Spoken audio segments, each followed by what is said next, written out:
fire cider.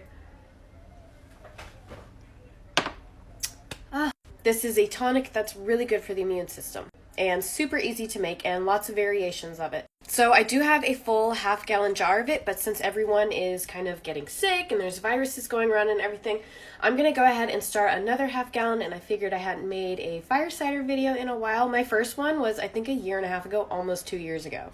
Clean wash jar. Right now I am just cutting up about a cup's worth of horseradish, and then I'm going to put the rest of it into a bag and toss it in the freezer for later use. Half a cup to a cup of ginger. And I'm just going to cut this up and then give it like a little crush with my knife.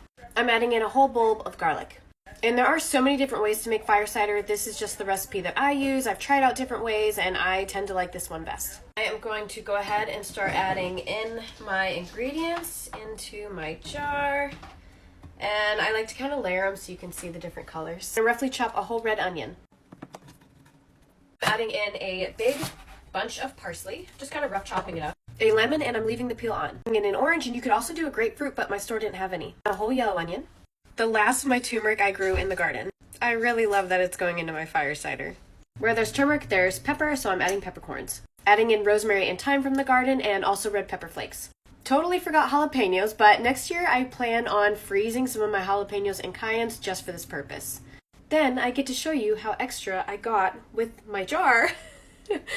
Because if we're going to go through the trouble of making something for ourselves, you know, why not make it pretty?